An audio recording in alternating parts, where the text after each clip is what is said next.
کہ سوترے کا جو مسئلہ ہے، ہم یہاں ہمارے یہاں تھوڑا ایسا ہے، کچھ لوگ سوترے کا استعمال، دیوار لگی ہوئی ہے اتنی بڑی، اس کے باوجود بھی سوترے کا استعمال کرتے ہیں. تو یہ کیا مسئلہ، ستلا لگانا اتنا ضروری ہے؟ دیوار کے باوجود، دیوار ہے، پلر ہے، اس کے بعد الگ سے سترے بنا رکھے ہیں، وہ اس کا استعمال کرتے، دو دو تین تین سب چھوڑ کر سترے لگاتے، یعنی کہ اتنا بڑا سترے کا وہ ہے وہاں پر اویلیبل، لیکن اسے استعمال نہیں کرتے. ہم ان سے کہتے ہیں ہاں پہلے اسے استعمال کرتے، کون سی چیز تھی. جی سر دیکھیے بھائی، وضاحت کریں. سترا دیوار کو بھی بنایا جا سکتا ہے، سترا کھمبے کو بھی بنایا جا سکتا ہے، سترا کسی لکڑی کو بہت ساری مسجدوں میں جو بنا کے لوگ رکھتے ہیں، حالانکہ بہت سارے علماء اس پر اعتراض بھی کرتے ہیں، لیکن اس میں اتنی سختی نہیں ہے. اگر لکڑی کا سترا وہاں رکھا ہوا ہے تو اس کو رکھ لینا، لیکن اس میں تشدد نہ کریں. اگر آپ کے سامنے دیوار ہے تو دیوار کافی ہے سترے کے لیے، آپ کے سامنے کھمبا ہے تو کھمبا کافی ہے سترے کے لیے، تو اس میں تشدد کرنے کی ضرورت نہیں ہے. ہاں، اگر آپ مسجد کے کسی ایسے حصے میں کھڑے ہو رہے ہیں کہ آپ کے سامنے دیوار نہیں ہے، دیوار دور ہے یا کھمبا دور ہے، تو وہاں پہ آپ سترا رکھ لیں. بلکہ سترے میں اگر کوئی آدمی بھی آپ کے سامنے بیٹھا ہوا ہے تو وہ بھی آپ کا سترا ہو سکتا ہے.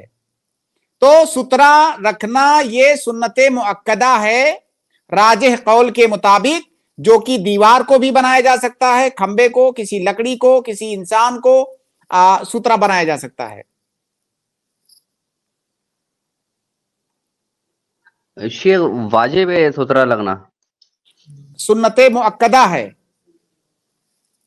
واجب اس اور لیے ایک نہیں ہے. سنیے ایک منٹ.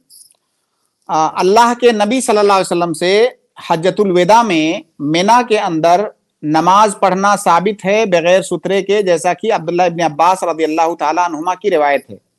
انہوں نے کہا کہ اللہ کے نبی صلی اللہ علیہ وسلم نماز پڑھا رہے تھے الی غیر جدار، یہ حدیث کے الفاظ ہیں کہ سامنے جو ہے کوئی جدار نہیں تھا. جدار سے مقصود وہاں پر سترا ہے، کہ سامنے کوئی سترا نہیں تھا اللہ کے نبی صلی اللہ علیہ وسلم کے.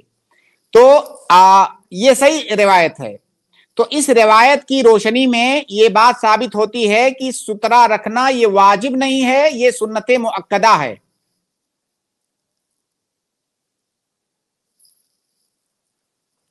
جی ٹھیک ہے. لیکن ایک تھوڑا اسی میں اضافہ یہ ہے، جیسے ہم امام کا جو وہ ہوتا ہے نماز پڑھانے کی جگہ، اس کے سامنے دیوار ہے. اب جو امام کی جتنی جگہ ہے نا، اس کے پیچھے اگر ہم سنتیں پڑھتے ہیں، حالانکہ امام نہیں پڑھ رہے، ان کے پیچھے سنتیں پڑھ لیں، تو اتنی بڑی جگہ میں ہم گیپ کر کے سنتیں پڑھ سکتے ہیں؟